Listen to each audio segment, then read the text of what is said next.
আমরা ওযু ভঙ্গের কারণ জানি, নামাজ ভঙ্গের কারণ জানি, ঈমান ভঙ্গের কারণগুলো আমরা জানি না। কতগুলো বিষয় রয়েছে যে কথাগুলো বললে, বিশ্বাস না করলে, ইয়াকিন না করলে ঈমানও থাকে না, আবার নতুন করে ঈমান আনতে হয় তাওবা করে। যাই হোক, সময় সুযোগ করে ইনশাল্লাহ সে বিষয়ে কখনো কোনো সময় আলোচনা করব। আজকে যে বিষয়ের উপর কথা বলবো, আল্লাহ পাক রব্বুল আলামিন আমাদেরকে শ্রবণ করার এবং আমল করার জন্য তৌফিক দান করবেন, আমিন। বলা হচ্ছে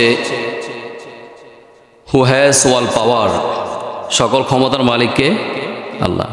জীবন মরণ কে সৃষ্টি করেছেন? আল্লাহ সৃষ্টি করেছেন। আমাদেরকে আল্লাহ রাব্বুল আলামিন দুনিয়াতে প্রেরণ করেছেন, হায়াত দিয়েছেন, আবার তিনি আমাদের মৃত্যু ঘটাবেন। সে আল্লাহ মৃত্যু সম্পর্কে কোরআনে অনেক জায়গায় বলেছেন।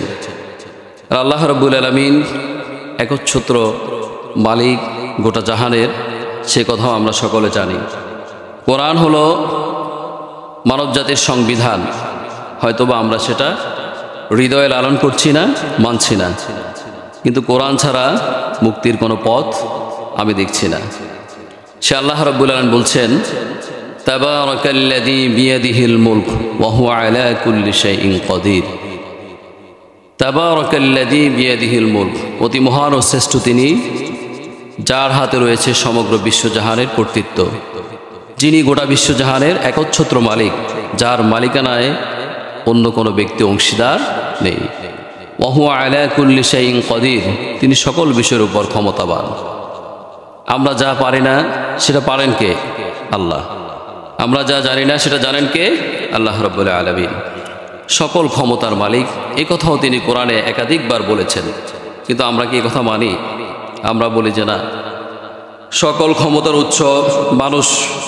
বলেন না নাউজুবিল্লাহ, কসমিন কালে হতে পারে না। সংখ্যাগরিষ্ঠ দিয়ে কখনো বিজয় অর্জন হয় না। সংখ্যালঘুর মধ্যে বিজয় অর্জন হয়েছে ইসলামের ইতিহাসে সাক্ষী দেয়। ওই সমস্ত মর্দে মুজাহিদদেরকে আল্লাহ বিজয় দান করেছেন, যারা এক আল্লাহর উপর বিশ্বাস স্থাপন করে সংগ্রাম, লড়াই, জিহাদ করেছেন। বদরের যুদ্ধে ইতিহাস যদি আমরা একটু দেখি, 313 জন মর্দে মুজাহিদ মুসলিম সৈন্য সশস্ত্র 1000 বাহিনীর সঙ্গে যুদ্ধ অংশগ্রহণ করে তাদেরকে পরাজয় করেছে। তো এখানে যদি আল্লাহর রহমত, আল্লাহর সাহায্য না থাকতে হতো, তারা ভরসা করেছেন তাওয়াক্কালতু আলাল্লাহ, আল্লাহর প্রতি তারা ভরসা রেখেছেন। কখনো সংখ্যাগরিষ্ঠ দিয়ে অনেক কিছু অর্জন করা যায়, যুদ্ধে বিজয় লাভ করা যায় তা নয়, একই থাকতে হবে আল্লাহর প্রতি। আল্লাহ যে সকল ক্ষমতার মালিক, সে কথা আল্লাহ কোরআনে একাধিক জায়গায় বলেছেন। এরপরে বলা হচ্ছে হু ক্রিয়েটেড আস, আল্লাহ আমাদেরকে কেন সৃষ্টি করেছেন? একথা তো আমরা সকলে জানি।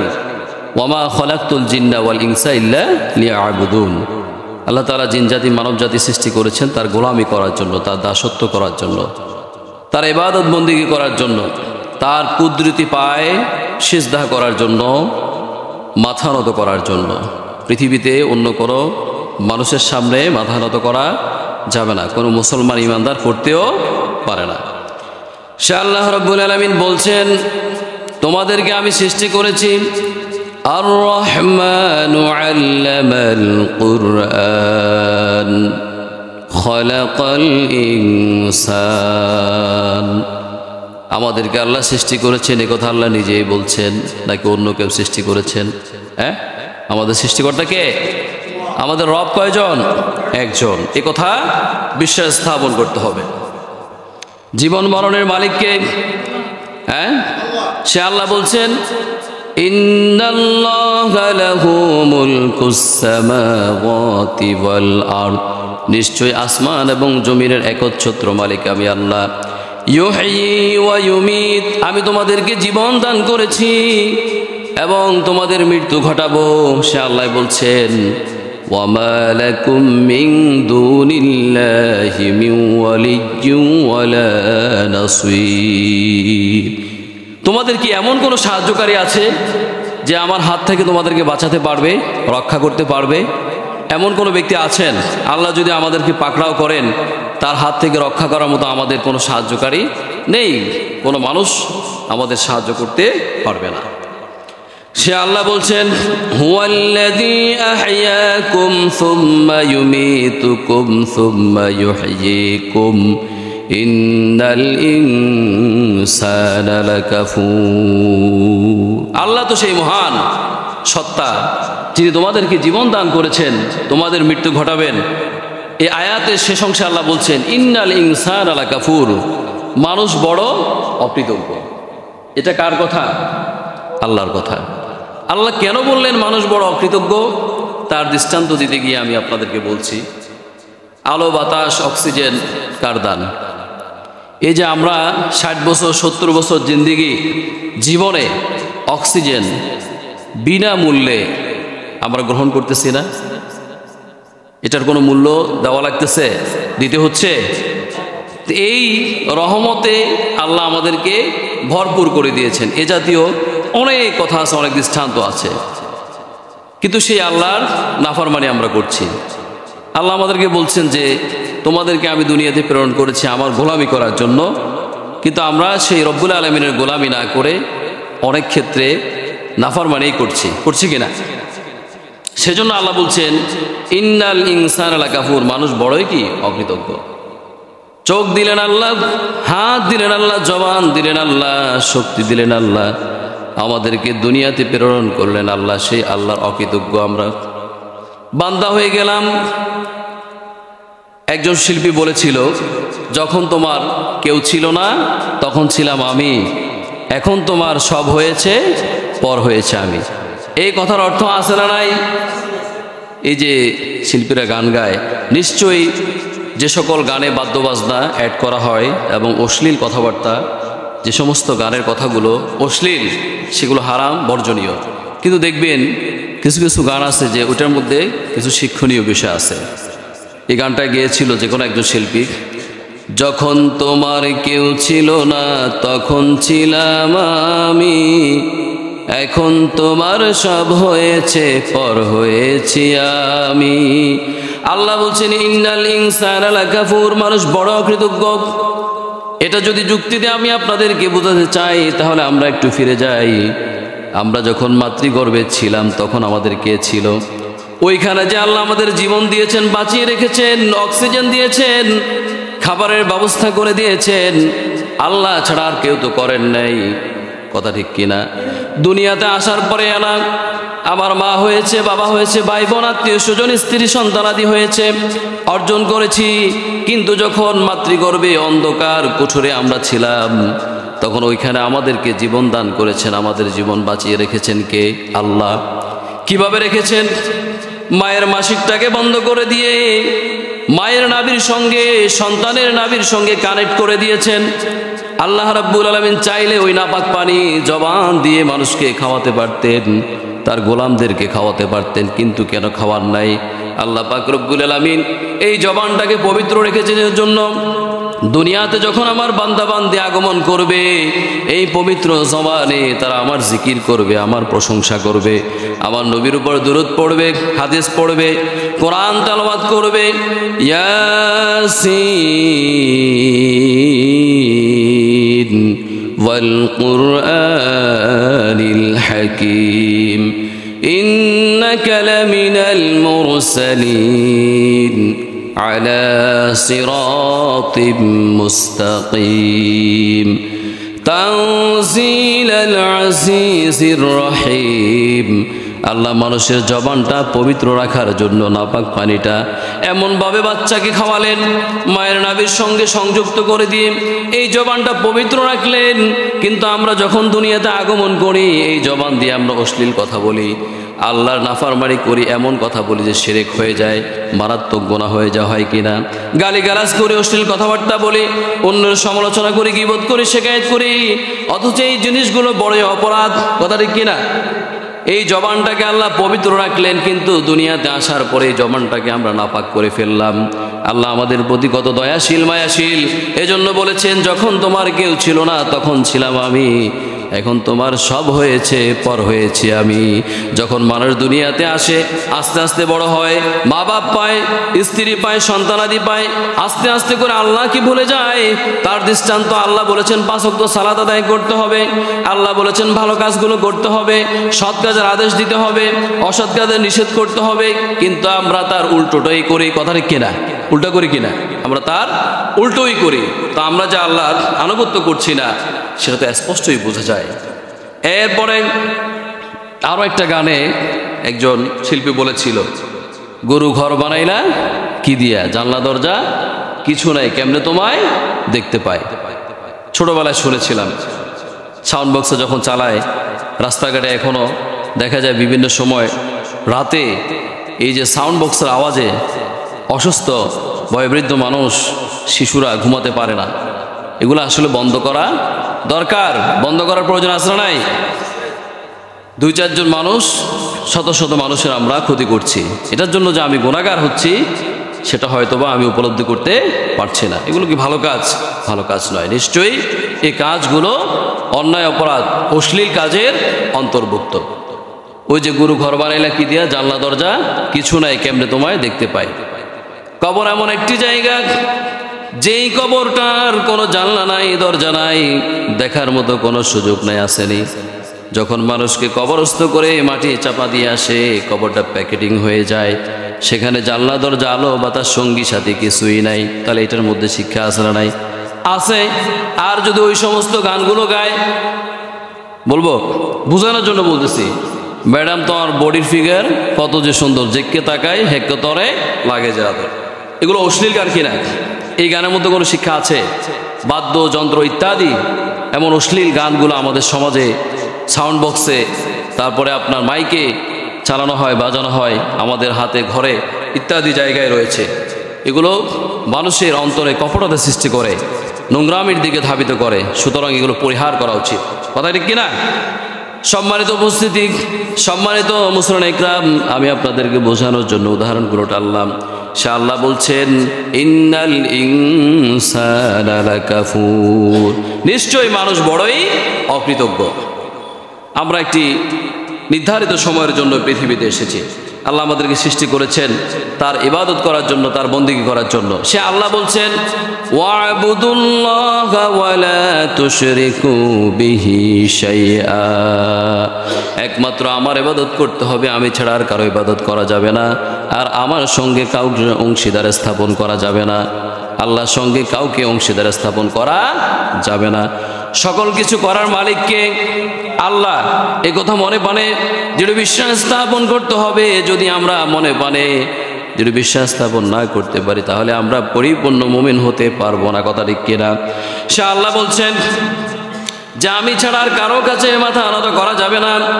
गुलाम सिर्फ हम अपने अल्लाह के और उसके बाद उसके हबीब नबी मोहम्मद सल्लल्लाहु अलैहि वसल्लम के हम गुलाम हैं, बाकी किसी को सामने नहीं झुकते, क्योंकि हमने अल्लाह से वादा किया ला इलाहा इल्लल्लाह, আমি আল্লাহর সঙ্গে ওয়াদা করেছি আল্লাহ তুমি ছাড়া আমার কোনো ইলাহ নেই, এজন্য কারো সামনে মাথা নত করা যাবে না।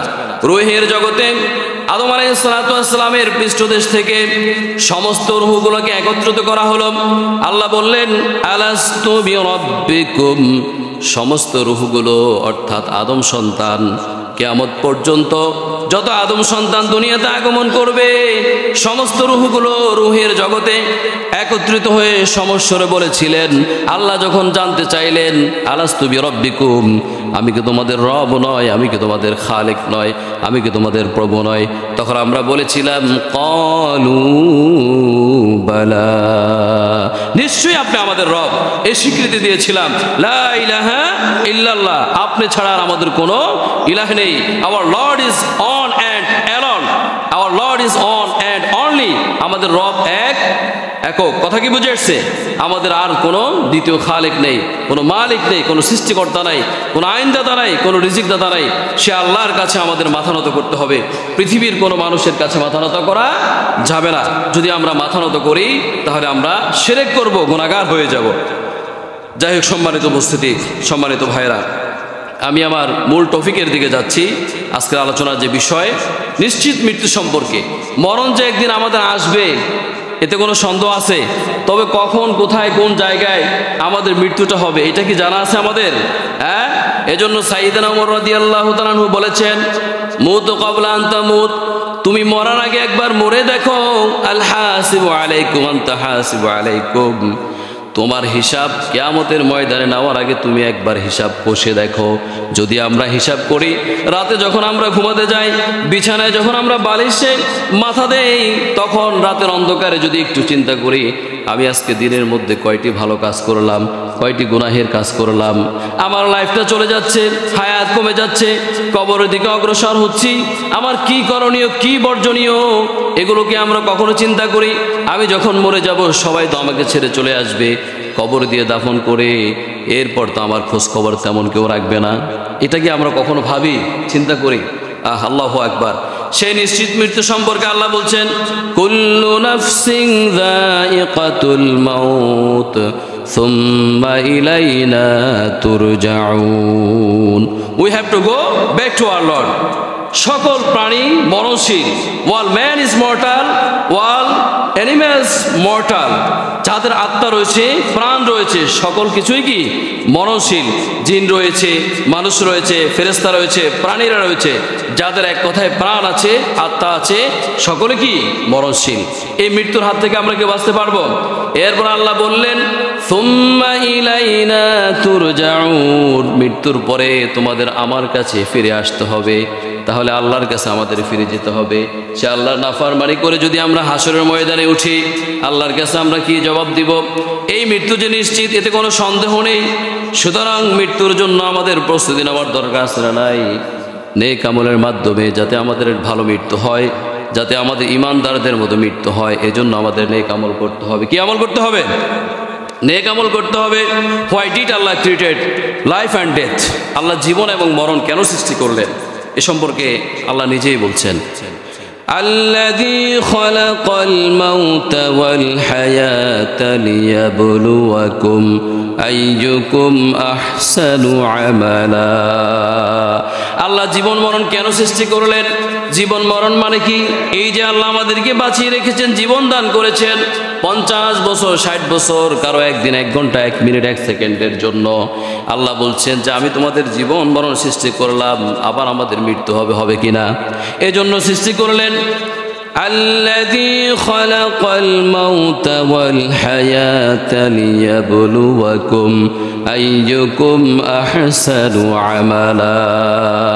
আমার বান্দাবান্দীদের মধ্যে নেক কাজের দিকে কে অগ্রসর আছে, কে নেক কাজগুলো করতেছে, এই দুনিয়াতে আমি তাকে সৃষ্টি করেছি, তাকে জীবন দিয়েছি এবং মরণের জন্য আমি দিয়েছি।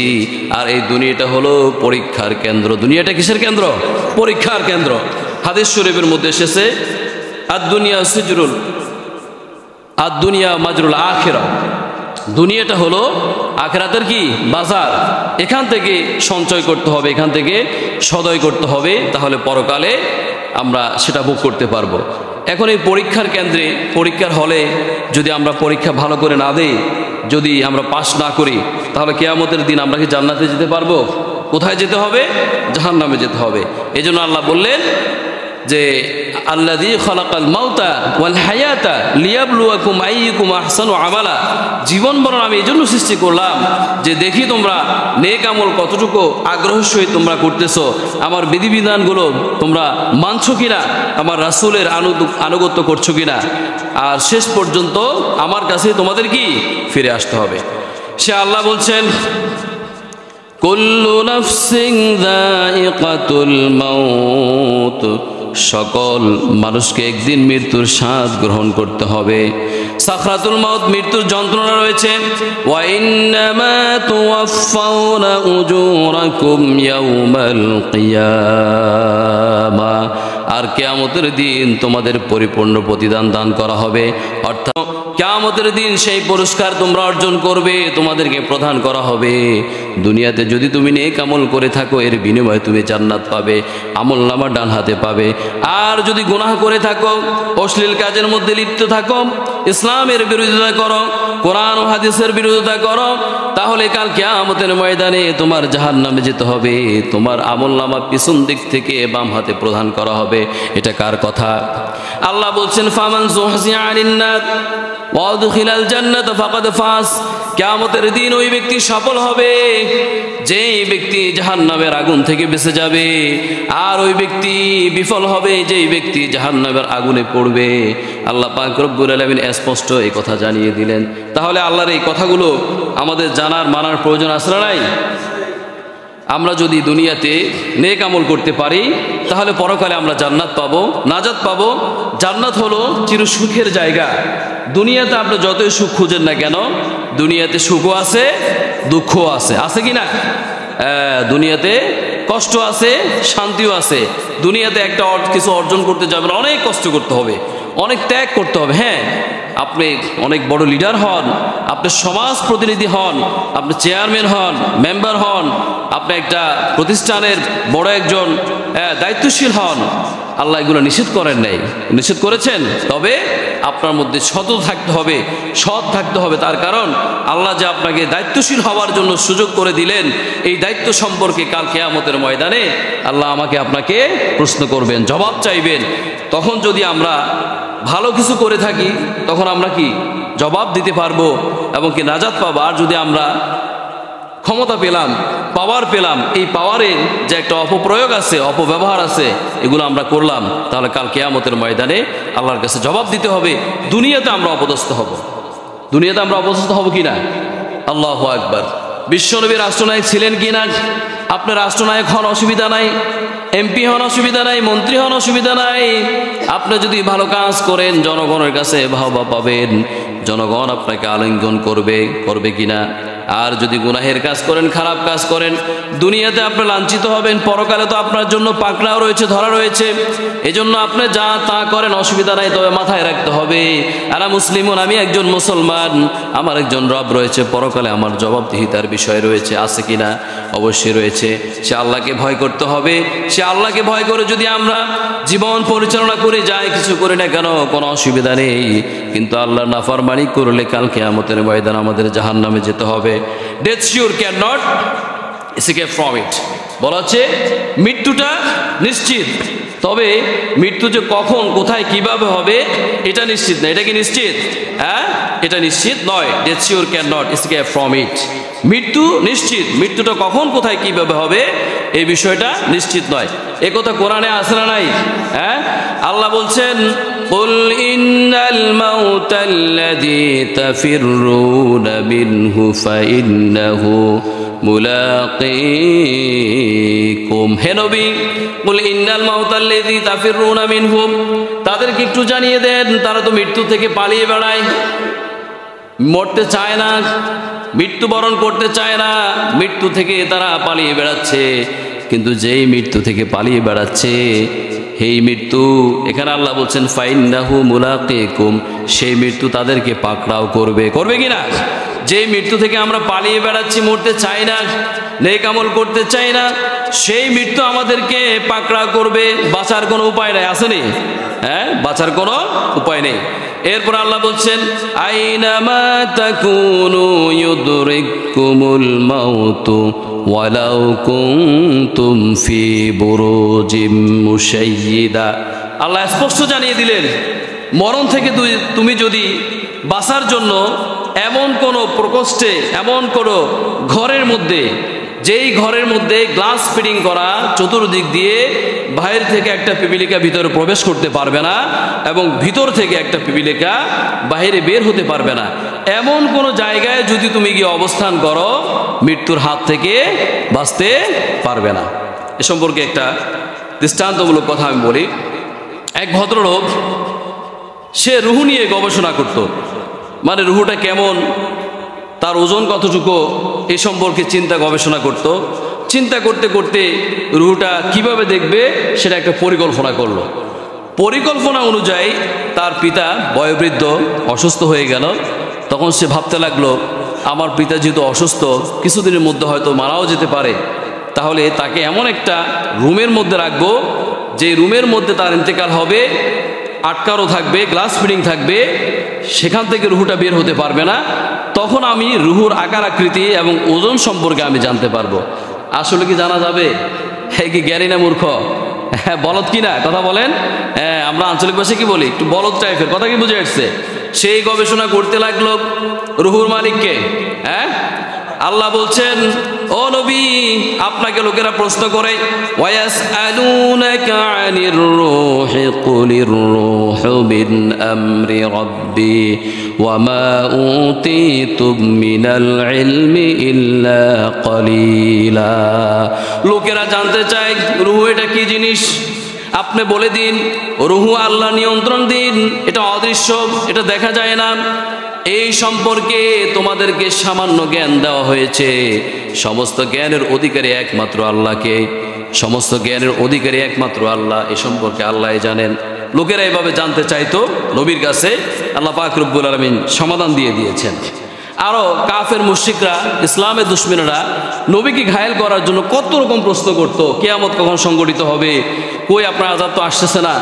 হ্যাঁ, আপনি তো বলছেন যে আল্লাহর আনুগত্য না করলে, ইবাদত বন্দেগী না করলে তোমাদেরকে আযাব পাকড়াও করবে, আযাব গ্রাস করবে, তোমাদেরকে আল্লাহ শাস্তি দিবেন। কই? এ সম্পর্কে কোরআনে একাধিক জায়গায় আল্লাহ পাক রব্বুল আলামিন স্পষ্ট করেছেন।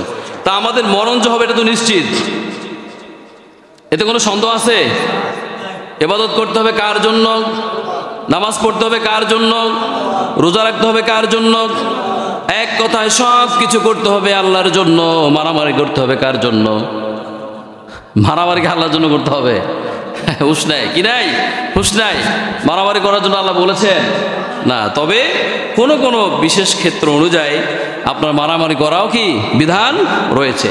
তবে সামান্য বিষয় নিয়ে মারামারি করা যাবে না। একজনের মাথা আর একজনের মাথা ফাটিয়ে দেওয়া যাবে না। হিংসা বিদ্বেষ অন্তর লালন করা যাবে না। এলাকার মুসলিম যারা রয়েছে, আমরা ভাই যারা রয়েছি, আমার প্রতিবেশী রয়েছে, সকলের সঙ্গে সুসম্পর্ক বজায় রেখে আমার বসবাস করতে হবে।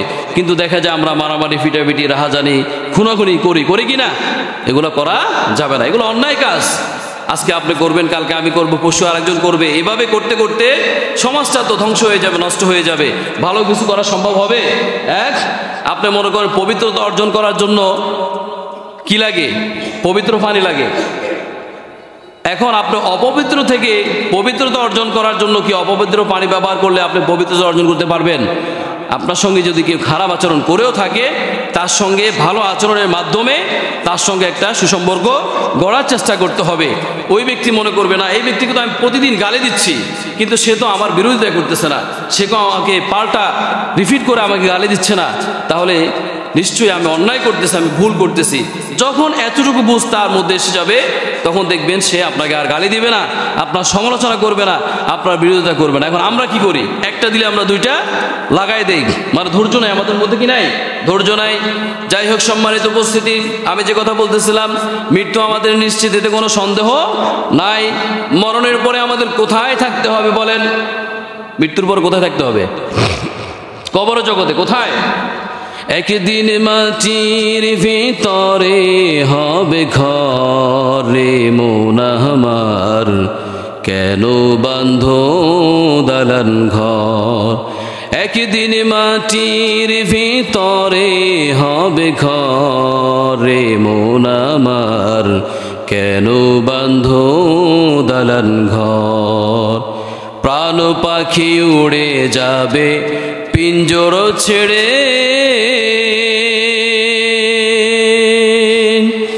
ধরাধামে সবই রবে, তুমি যাবে চলে।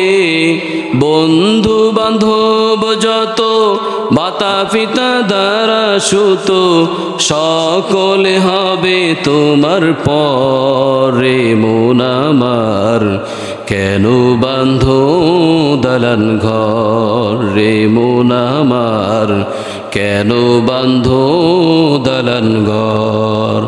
দেহ তোমার চর্মচর পচে গলে যাবে,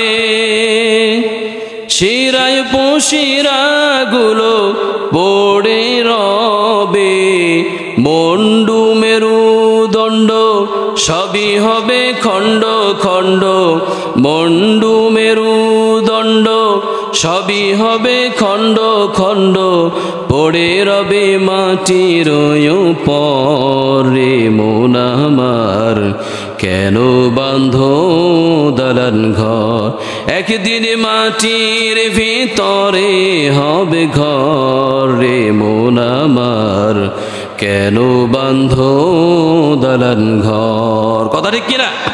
মাটির ভিতর আমাদের ঘর হবে, বাড়ি হবে, উপরে মাটি, বামে মাটি, নিচে মাটি, ডানে মাটি, মাটির ছাউনি, সব কিছুর উপর দিয়ে মাটি দিয়ে আমাদেরকে কি করবে? দাপন করে আসবে। এই মাটির ভিতর আমাদের বাসস্থান হবে। এত অহংকার কিসের জন্য? এত গর্ব কিসের জন্য? এত টাকা পয়সা বাড়িঘর কিসের জন্য? আমি বুঝতেছি না। পৃথিবীতে যতটুকু প্রয়োজন ততটুকু করেন, অতিরিক্ত লোভ করার কোনো প্রয়োজন নেই। কারণ এই লোভ করে যে সম্পদ আপনি অর্জন করবেন তা ভোগ করে মরতে পারবেন না। কথা ঠিক কিনা? আজকে যদি মানুষ মৃত্যুর কথা স্মরণ করতো তাহলে জাহান্নাম বরণ করা লাগতো না। কথা ঠিক কিনা? দুনিয়াতে যদি এই মৃত্যুর কথাটা স্মরণ রেখে জীবন যাপন করতো তাহলে জাহান্নাম বরণ করা লাগতো না। কিন্তু আসলে আমরা দুনিয়ার লোভে মায়ায় পড়ে, দুনিয়ার মায়াজালে পড়ে আজকে আমরা আখিরাতকে ভুলে গেছি। মৃত্যু যে আমার নিশ্চিত এই কথা আমাদের ভাবারও সময় নেই, মানে চিন্তা করারও কি সময় নেই। এত ব্যস্ত, এত ব্যস্ত। অথচ আমি আর আপনি যখন হঠাৎ করে মরে যাব তখন আমাদের দুনিয়াদারি সব কিছু আমাদের ছেড়ে যেতে হবে, সব কিছু থেকে যাবে। আমার ছেলে আমার মেয়ে কান্না করবে, আমাকে বাহির করবে, কবরস্থ করবে, দাফন করবে, কাফন করে বাস শেষ। এরপরে আস্তে আস্তে ভুলে যাবে। আমার বাবা মারা গেছে 2010 সালে। গত জুমায় বলেছিলাম কিছু কথা।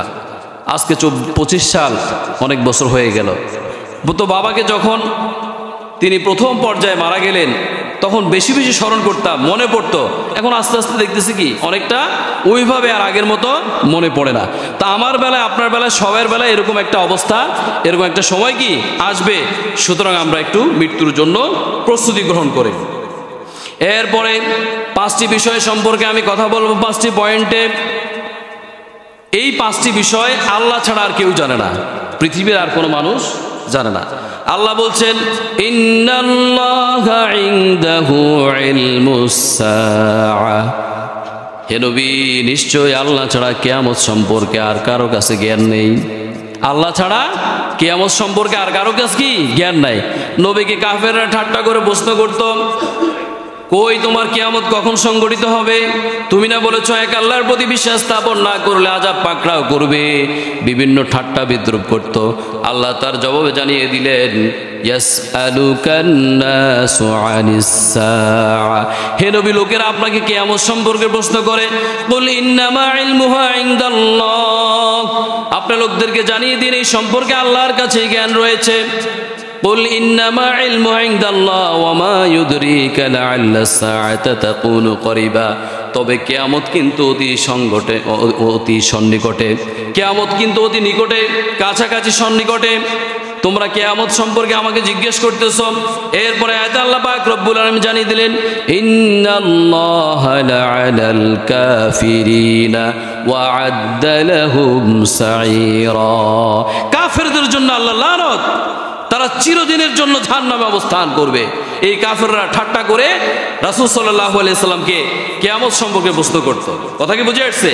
ওই যে দিনের দাওয়াত নিয়ে যেতেন, হক কথা বলতেন, আযাবের ভয় দেখাতেন, তখন তারা হাসি ঠাট্টা করে এই কথাগুলো বলতেন। কিয়ামত কিন্তু আসলে সন্নিকটে, আমরা হয়তো বা সেটা বুঝতে পারতেছি না। রাসূল সাল্লাল্লাহু আলাইহি সাল্লাম বললেন যে আমার এই যে জন্ম আর কিয়ামত সেটা হলো এইভাবে, অর্থাৎ আমি আগমনের পরে কিয়ামতের যে দূরত্ব, সংগঠিত হওয়ার দূরত্ব, এতটুকু তফাৎ পার্থক্য। তো রাসূল সাল্লাল্লাহু আলাইহি সাল্লামের ওয়াফাত শরীফ হয়েছে অনেক পূর্বে। তাহলে এটা দ্বারা কি বোঝা যায়? কিয়ামত অতি সন্নিকটে। তখন 1400 বছর 1500 বছর আগে বিশ্বনবী কথা বলেছেন। তাহলে দিন তো গড়িয়ে যাচ্ছে, কমে যাচ্ছে, আস্তে আস্তে কিয়ামত কি নিকটে চলে আসতেছে। আমরা কিন্তু এটা বুঝতেছি না, হঠাৎ করে কিয়ামত সংগঠিত হয়ে যাবে। কথা কি বুঝে আসছে? যাই হোক, তাহলে কিয়ামত সম্পর্কে একমাত্র জ্ঞান কার কাছে আছেন? আল্লাহর কাছে। হাদিস শরীফের মধ্যে কিছু ধারণা দেওয়া হয়েছে। যে কিয়ামত সংঘটিত হবে 10 মুহররম শুক্রবার, ধারণা দেওয়া হয়েছে, তবে কবে, কোন দিন, কোন বছর সেটা কিন্তু স্পষ্ট নয়। এরপর আল্লাহ বলছেন ওয়ায়ুনাজ্জিলুল গায়স, আসমান থেকে কখন বৃষ্টি বর্ষণ হবে সেটা কে জানেন? আল্লাহ জানেন, পৃথিবীর আর কোনো মানুষ জানে না। এখন আপনারা বলতে পারেন যে জানে তো, মিডিয়াতে বলে না, সংবাদ প্রচার করে না, তারা কি নিশ্চিতভাবে বলতে পারে নিশ্চিত যে আগামীকালকে বা আজকে বিকালে বা 2টায় বৃষ্টি হবে, এটা কি বলতে পারে? পারে না। এটা তারা আবহাওয়া দেখে জাস্টিফাই করে, লক্ষণ বুঝে একটা সংবাদ প্রচার করে যে হওয়ার সম্ভাবনা রয়েছে। ওয়ায়ালামু মা ফিল আরহাম, আর মায়ের গর্ভে কি লালিত হচ্ছে সেটা একমাত্র আল্লাহ জানেন। কে জানেন? পৃথিবীর আর কোনো মানুষ জানে না। এখন আপনি বলতে পারেন হুজুর মানুষও জানে। এই যুক্তিটা এভাবে আপনি দেখাতে পারেন, যখন মাতৃগর্ভে সন্তান আসে 4 মাস 5 মাস যখন বয়স হয়, তখন আমরা আলট্রাসোনোগ্রাফির মাধ্যমে জানতে পারি। অনেকে তো আবার খুব হাউস করে, মানে আশা নিয়ে দেখে যে ছেলে হবে না মেয়ে হবে। এটা আসলে ঠিক না। যদি কোনো মহিলার, গর্ভবতী মহিলার কোনো শারীরিক সমস্যা থাকে, আলট্রাসোনোগ্রাফি করাতে হয়, সেক্ষেত্রে আপনি করেন, নিষেধাজ্ঞা নেই। কিন্তু অ্যাডভান্স জানার জন্য অনেকে বসে থাকে। আপনার তো 4 মাস 5 মাস যখন ওই সন্তানের মাতৃগর্ভে বয়স হলো, তখন আলট্রাসোনোগ্রাফির মাধ্যমে আপনি জানতে পারলেন, কিন্তু ওই মাতৃগর্ভে আল্লাহ ছেলে দিবে নাকি কন্যা সন্তান দেবে এটা আগ থেকে কে জানেন? আল্লাহ জানেন। কে জানেন? আল্লাহ জানেন। এই প্রসঙ্গে একটু কথা বলি। আজকাল দেখা যায় আমাদের সোসাইটিতে যে যদি কোনো মহিলার একাধিক কন্যা সন্তান হয়, তার স্বামী, শ্বশুর, শাশুড়ি, পরিবারের অন্যান্য লোকজন তাকে এমনভাবে তিরস্কার করে, আক্রমণাত্মকমূলক কথাবার্তা বলে, ওই মহিলার মনে অনেক আঘাত পায়, কষ্ট লাগে। আচ্ছা বলেন তো, ছেলে দেওয়ার মালিক কে? মেয়ে দেওয়ার মালিক কে? না দেওয়ার মালিক কে? প্রতিবন্ধী সন্তান দেওয়ার মালিক কে? আল্লাহ। এটা কোরআন নাই মনে হয়। আল্লাহ বলছেন লিল্লাহি মুলকুস সামাওয়াতি ওয়াল আরদ, আসমান এবং জমিনের একচ্ছত্র মালিক হলাম আমি আল্লাহ। সকল কর্তৃত্ব, সকল ক্ষমতা একমাত্র আমার কাছে। সে আল্লাহ বলছেন ইয়াহাবু লিমান ইয়াশা ইয়াখলুকু মা ইয়াশা, আমি আল্লাহ যা ইচ্ছা তা সৃষ্টি করি। ইয়াহাবু লিমান ইয়াশা ইনাসা ওয়া ইয়াহাবু লিমান ইয়াশা যুকুর, আমি আল্লাহ যাকে চাই ছেলে সন্তান দান করি, আমি আল্লাহ যাকে চাই কন্যা সন্তান দান করি, আমি আল্লাহ যাকে চাই উভয় সন্তান দান করি। ওয়ায়াজআলু মান ইয়াশাউ আকিমা, আমি আল্লাহ যাকে চাই তাকে বন্দা রাখি। অর্থাৎ যে সমস্ত মহিলা থেকে সন্তান প্রসব হয় না, এই বন্দা রাখার মালিক কে বলেন? আল্লাহ। ছেলে দেওয়ার মালিকও আল্লাহ, মেয়ে দেওয়ার মালিকও আল্লাহ, ছেলে মেয়ে উভয় সন্তান দেওয়ার মালিকও আল্লাহ, না দেওয়ার মালিকও আল্লাহ। কিন্তু আমরা কেন মহিলাকে দোষারোপ করি? তার মানে আমাদের কাছে কোরআন ও হাদিসের জ্ঞান নাই। গত জুমায় বলেছিলাম ইসলামী শিক্ষার গুরুত্ব, কোরআন ও হাদিস শিক্ষার গুরুত্ব, এগুলো না থাকার কারণে আজকে আমাদের মধ্যে মানে রাগারাগি, মারামারি, কাটাকাটি, হানাহানি, হিংসা বিদ্বেষের কারণে আমাদের আজকে মধুর সম্পর্কটা কি দূরত্ব হয়ে যাচ্ছে। কথা ঠিক কিনা? এখন একজন মহিলা যদি একাধিক কন্যা সন্তান প্রসব করে, ওই মহিলার তো কোনো দোষ নাই, ছেলে সন্তান দেওয়ার মালিক তো কে? আল্লাহ। আর মাতৃগর্ভে কি লালিত হচ্ছে সেটা অনেক আগ থেকে আল্লাহ জানেন। কথা ঠিক কিনা? কথা কি বুঝে আসছে? তাহলে এইভাবে কোনো মহিলাকে কষ্ট দেওয়া যাবে? আজকে তো এটা ক্লিয়ার হলাম আমরা যে ছেলে দেওয়ার মালিকও আল্লাহ, মেয়ে দেওয়ার মালিকও আল্লাহ, ছেলে মেয়ে উভয় সন্তান দেওয়ার মালিক আল্লাহ। যেমন আমার 3 ছেলে, কোনো কন্যা সন্তান নাই, অথচ হাদিস শরীফের মধ্যে কন্যা সন্তান সম্পর্কে বরকত, রহমত, ফজিলতের কথা আসলে নাই। ছেলে সন্তানের মানে ব্যাপারে এরকম নেই, যেটা মেয়ে সন্তানের ব্যাপারে ইসলাম বলা হয়েছে। রাসূল সাল্লাল্লাহু আলাইহি সাল্লামের 4 জন কন্যা সন্তান ছিলেন, অনেক আদর করতেন। ফাতেমা রাদিয়াল্লাহু তাআলা আনহা রাসূল কারীম সাল্লাল্লাহু আলাইহি সাল্লামের কলিজার টুকরা ছিলেন। ওই কন্যাদের মাধ্যমে বংশ বিস্তার হয়েছে। ছেলে সন্তান ছিলেন, বিবাহ শাদী করার পূর্বে কি ইন্তেকাল করেছেন। তাহলে রাসূল সাল্লাল্লাহু আলাইহি সাল্লাম বলেছেন, যার একটা কন্যা সন্তান সে আমি রাসূলের সঙ্গে জান্নাত থাকবে। যার 2টা কন্যা সন্তান, যার 3টা কন্যা সন্তান সৎপাত্রস্থ করবে, দিন শিক্ষা দিবে, তার জন্য জান্নাতের সুসংবাদ। তো আমরা কন্যা সন্তান হলে বেজার হয়ে যাই। যখন আমাদের ছেলে সন্তান জন্ম হয় তখন প্যাকেটে প্যাকেটে, কেজিতে কেজিতে আমরা মিষ্টি বিতরণ করি। কথা ঠিক কিনা? আর কন্যা সন্তান হলে আমাদের মুখ বেজার হয়ে যায়। তো আল্লাহ তো আমাকে দিল না কন্যা সন্তান, আমি তো রহমত থেকে বঞ্চিত। কন্যা সন্তান আছে কার কার আছে? একটু হাত তুলেন তো। যাদের কাছে কন্যা সন্তান আছে একটু হাত তুলেন। আলহামদুলিল্লাহ, অনেকের কাছে কন্যা সন্তান আছে। আপনারা সবাই দোয়া করেন আল্লাহ যেন আমাদের হুজুরকে একটা কন্যা সন্তান দান করে। সবাই আমিন। কন্যা সন্তান আছে না, দরকার আছে নাই? কন্যা সন্তান ঘরের রহমত, বরকত, এবং কি মা বাপকে ভালোবাসার ক্ষেত্রে আমি একটা জিনিস দেখলাম যে কন্যা সন্তানগুলো বেশি ভালোবাসে ছেলেদের থেকে। মেয়েরা মা বাবার প্রতি কি আন্তরিকতা বেশি থাকে, ভাই বোনের মধ্যে ভাইয়ের প্রতি বোনদের আন্তরিকতা বেশি থাকে। কথা কি বুঝে আসছে? যেমন আমার বড় ভাইয়ের, আমি বোঝানোর জন্য বলতেছি, 3 কন্যা সন্তান, তার কোনো ছেলে নাই। আমার আবার 3 ছেলে, আমার কোনো মেয়ে নাই। তাহলে এইভাবে যদি আমরা দেখি, ছেলে সন্তান দেওয়ার মালিক আল্লাহ, না দেওয়ার মালিকও আল্লাহ। সুতরাং কোনো মহিলাকে আমরা আজ থেকে আর দোষারোপ করবো না। আর যদি আপনি দুনিয়ার যুক্তিতে যান, স্বামী স্ত্রীর মিলনে সন্তান আল্লাহ পাক রব্বুল আলামিন দান করে। তা এখন বীজ বপন করতেছেন আপনি, দোষ হলো তো আপনার হবে। কার হবে? স্বামীর হবে। মহিলার কোনো দোষ আছে? তাহলে মহিলাদেরকে আমরা কেন অনর্থক দোষারোপ করব? তাহলে এরপরে আল্লাহ বলছেন, ওয়ামা তাদরি নাফসুম মাযা তাকসিবু গাদা, আগামীকাল বান্দা কি খাবে, কি রিজিক প্রাপ্ত হবে, এটা একমাত্র আল্লাহই জানেন। এমন সময় দেখা যায় আপনি খাবার টেবিলে বসছেন, ঘরের মধ্যে ফোন আসছে, উঠে দৌড় মারতে হয় কিনা? অন্য জায়গায় গিয়ে খেতে হয় কিনা? এজন্য রিজিক কে, আগামীকাল কি খাবে, কি পাবে, কোথা থেকে রিজিক আসবে, এটা জানেন কি একমাত্র আল্লাহ জানেন। আপনার কোনো কল্পনাই নাই, অটোমেটিকলি দেখা যাচ্ছে যে কি রিজিকের ব্যবস্থা আল্লাহ করে দিয়েছেন। এরপর আল্লাহ বলছেন, ওয়ামা তাদরি নাফসুম বিআইয়ি আরদিন তামুত, বান্দার মৃত্যু কোন জমিনে হবে এটা শুধুমাত্র একমাত্র আল্লাহই জানে, আর কেউ জানে না। এটা আর কেউ জানে? আজকে আলোচনা বিষয় কি? নিশ্চিত মৃত্যু সম্পর্কে আলোচনা শেষ পর্যায়ে শেষ করে দিচ্ছি। মৃত্যুটা কোন জমিনে হবে এটা একমাত্র কে জানেন? আল্লাহ জানেন। সুলাইমান আলাইহিস সালাতু ওয়াস সালামের জামানায় তাকে তো আল্লাহ পাক রব্বুল আলামিন অনেক পাওয়ার দিয়েছিলেন। সিংহাসনে বসে হাওয়ায় উঠতেন, জিন জাতি দিয়ে কাজ করাতেন, ফেরেশতাদেরকে নিয়ে বৈঠক করতেন, সমস্ত প্রাণীগুলোর ভাষা বুঝতেন। তো একদিন একটা বৈঠকে মালাকুল মাউত ছিলেন, আজরাইল আলাইহিস সালাতু ওয়াস সালাম, এবং সুলাইমান আলাইহিস সালাতু ওয়াস সালামের উজির মানে মন্ত্রী উপস্থিত ওই বৈঠকে ছিলেন। কিছুক্ষণের মধ্যে দেখা যায় আজরাইল আলাইহিস সালাতু ওয়াস সালাম সুলাইমান আলাইহিস সালাতু ওয়াস সালামের মন্ত্রীর দিকে বড় চোখ করে তাকাচ্ছে। বেচারার কলিজায় আগুন ধরে গেছে। উজিরের কথা কি বুঝে আসছে? ওই মন্ত্রীর কলিজা ছটফট করতেছে। তখন কিছু সময়ের মধ্যে মালাকুল মাউত সেই বৈঠক ত্যাগ করলেন, ত্যাগ করে চলে গেলেন। তখন উজির বলতেছে সুলাইমান আলাইহিস সালাতু ওয়াস সালামকে, যে ব্যক্তি এখানে বসা ছিল বড় বড় চোখ করে আমার দিকে তাকিয়েছিল, ওই ব্যক্তিকে? সুলাইমান আলাইহিস সালাতু ওয়াস সালাম বললেন মালাকুল মাউত। তখন ওই উজির মনে মনে বুঝতে পারলো তার তো মতলব খারাপ। হুকুমকার আল্লাহর, তার জান কবজ হবে, কিন্তু সে তো ভয় পেয়ে গেল, তার জান কবজ হবে এটা আল্লাহর হুকুম হয়ে গেছে। মালাকুল মাউত বৈঠক ত্যাগ করে চলে গেলেন, তার জানটা কোথায় কবজ হবে সেখানে চলে গেলেন। সে কিভাবে বুঝবে? এটা তো আল্লাহই ভালো জানে। অর্থাৎ যার জান কবজ হবে সে তো এখন সুলাইমান আলাইহিস সালামের দরবারে, তার মৃত্যুটা যেখানে হবে সেখানে কিভাবে বুঝবে? এটা আল্লাহই ভালো জানে, আল্লাহই ব্যবস্থা করবে। আমার দায়িত্ব পালন করার জন্য আমি চলে যাই। মালাকুল মাউত চলে গেলেন। এবার ওই উজির বলতেছে সুলাইমান মেঘমালাকে আদেশ করেন। মেঘমালা আল্লাহর আদেশে সুলাইমান আলাইহিস সালাতু ওয়াস সালামের আনুগত্য করত। মেঘমালাকে আদেশ করেন আমাকে যেন হিন্দুস্তানে একটি পর্বতে রেখে আসে, একটি নির্জন জায়গায় রেখে আসে। মেঘমালাকে আদেশ করা হলো, তাকে সেখানে পৌঁছে দেওয়া হলো। সেখানে গিয়ে দেখতেছে মালাকুল মাউত হাজির। বলেন আল্লাহু আকবার। ওই যে আল্লাহ পাক রব্বুল আলামিন তার মৃত্যুটা ওইখানে ওই জমিনে লিখে রেখেছিলেন, এজন্য সে ওইখানে চলে গেল।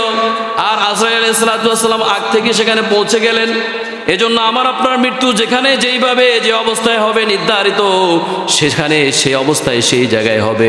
সুতরাং আমার আপনার মৃত্যু কোন জায়গায় কিভাবে হবে আমরা কেউ জানি না। মৃত্যু নিশ্চিত, কিন্তু কোন সময় কোন জমিনে কখন মৃত্যু হবে সেটা আমরা জানি না। এই মৃত্যুকে বেশি বেশি স্মরণ করার দরকার আছে না নাই? নবী করিম সাল্লাল্লাহু আলাইহি সাল্লাম বলেন আকসিরু যিকরা হাদিমিল লাযযাতিল মাউত, তোমরা অধিক পরিমাণে ওই মৃত্যুকে স্মরণ করো যেই মৃত্যু দুনিয়ার স্বাদ ভোগ বিলাসিতা আরাম টাকা পয়সা বাড়ি গাড়ি সব কিছু এক সময় তোমাকে ধ্বংস করে দিবে। অর্থাৎ মৃত্যুর মাধ্যমে সব তোমার আশা ভরসা শেষ হয়ে যাবে। ওই মৃত্যুকে বেশি বেশি করে স্মরণ করো। স্মরণ করার দরকার আছে না নাই? রাসূল কারীম সাল্লাল্লাহু আলাইহি সাল্লামের একজন আনসার সাহাবী রাসূল সাল্লাল্লাহু আলাইহি সাল্লামের দরবারে আসলেন। ফাজাহু রাজুলুম মিনাল আনসার ফাসাল্লামা আলান নবী সাল্লাল্লাহু আলাইহি সাল্লাম। ওই আনসার রাসূল সাল্লাল্লাহু আলাইহি সাল্লামের দরবারে উপস্থিত হয়ে সালাম প্রদান করলেন। তারপরে বললেন সুম্মা ক্বালা ইয়া রাসূলুল্লাহ আইয়ুল মুমিনিনা আফদাল, ইয়া রাসূলুল্লাহ মুমিনদের মধ্যে কোন শ্রেণীর মুমিন সর্বোত্তম? বিশ্বনবী বললেন ক্বালা আহসানুহুম খুলুকা, যেই মুমিন ব্যক্তির চরিত্র উত্তম ওই মুমিন ব্যক্তি মুমিনদের মধ্যে সর্বোত্তম। আল্লাহু আকবার। তাহলে আমরা যারা মুসলমান মুমিন আমাদের চরিত্র উত্তম করার দরকার আছে না নাই? হ্যাঁ, সমালোচনা করলে, গীবত করলে, শিকায়ত করলে, ইনসাল করলে, ঠাট্টা মশকরা করলে এটা কি হবে উত্তম চরিত্র? হবে? হবে না। এরপরে বলছেন ক্বালা ফাইয়ুল মুমিনিনা কিয়াস, এরপরে কোন মুমিন উত্তম? তখন রাসূল করিম সাল্লাল্লাহু আলাইহি সাল্লাম বলেন ক্বালা আকসারুহুম লিল মাউতি যিকরা ওয়া আহসানুহুম লিমা বা'দাহু ইসতি'দাদান উলাইকা লা কিয়াস, যেই মুমিন মৃত্যুকে বেশি বেশি স্মরণ করে এবং মৃত্যুর জন্য প্রস্তুতি গ্রহণ করে ওই মুমিন তারপরে উত্তম। বলেন না সুবহানাল্লাহ। এজন্য দেখবেন আল্লাহর মুমিন বান্দারা মৃত্যুর পূর্বেই তারা বুঝে যায়, তাদের ইলহান আসে, তারা জানতে পারে, আল্লাহ তাদেরকে বুঝিয়ে দেয় যে তুমি আর দুনিয়াতে বেঁচে থাকতে পারবে না, সেজন্য সে একটা প্রস্তুতি গ্রহণ করে। তাহলে এমন মৃত্যুর জন্য আমাদের নেক আমল করতে হবে, ভালো মৃত্যুর জন্য। কথা ঠিক কিনা? যারা মুমিন ব্যক্তি তাদেরকে আল্লাহ পাক রব্বুল আলামিন 40 দিন পূর্বে ধারণা দিয়ে দেয়। যেমন আমার বাবা আসলে সে মুমিন ছিল না, গুনাহগার ছিল সেটা আমি জানি না, তবে তার মৃত্যুর পূর্বে আমি যে আলামতগুলো দেখলাম, আল্লাহ যদি তাকে মাফ করে দেন হয়তো আল্লাহ বেহেশত নসিব করতে পারে। সে যখন মুমূর্ষ অবস্থায় ছিলেন তখন আমরা চাইলাম আরো বড় ডাক্তার দেখানোর জন্য, মানে আরো অন্য কোথাও নিয়ে যাব। তখন সে বলতেছে না, এটা করার প্রয়োজন নেই, আমি হয়তো বাঁচবো না। মৃত্যুর পূর্বের দিন সকল ভাই বোনকে ডাকলেন, ডাকার পরে সকলের সাথে কথা বললেন। সর্বশেষ তার সামনে আমি গিয়ে বসলাম, বসার পরে তার চোখের দিকে তাকিয়ে চোখের পানি ছেড়ে দিলাম। বললাম, বাবা জীবনে যদি কোনো ভুল করে থাকি, সন্তান হিসাবে অন্যায় করে থাকি, ক্ষমা করে দিয়েন। তখন বাবা দোয়া দিয়েছিলেন যে না, এমন কোনো ভুল করো নাই, তোমাকে আমি দোয়া দিয়ে গেলাম, আর মা বাবার দোয়ার দরকার আছে না নাই, মাতা পিতার দোয়ার দরকার আছে না নাই। বাবার দোয়ার বরকত আমি ভোগ করছি, আমি সেটা আমার জীবনে বুঝতে পারতেছি। এজন্য ভাইরা আমার, মা বাপ থেকে দোয়া নিবেন, তাদের বদদোয়া নিয়েন না, তাদের খেদমত করবেন। আপনার মা বাবা যত অন্যায় করুক না কেন, আপনি বিচার করার কোনো মালিক না, তাদেরকে আল্লাহ পাক পাকড়াও করবে। আর মা বাপ যারা রয়েছেন তাদেরকে বলবো ছেলে সন্তানগুলোকে দিন শিক্ষা দেওয়ার জন্য চেষ্টা করবেন, তাহলে আপনাদের বৃদ্ধ বয়সে ওই যে বৃদ্ধাশ্রমে যাওয়া লাগবে না। বার্ধক্য বয়সে অনেক মা বাবাকে দেখা যায় বৃদ্ধাশ্রমে সন্তান দিয়ে আসে, লাগবে না যদি আপনি তাকে কোরআন ও হাদিসের শিক্ষা দান করেন। এজন্য আমি আপনাদেরকে বলবো যে আল্লাহ যেন আমাদেরকে বেশি বেশি করে যে নিশ্চিত মৃত্যু, এই মৃত্যুকে আমাদেরকে বেশি বেশি করে যেন স্মরণ করার জন্য তৌফিক দান করেন। আমিন। ওয়া আখিরি দাওয়ানা আনিল হামদুলিল্লাহি রাব্বিল আলামিন।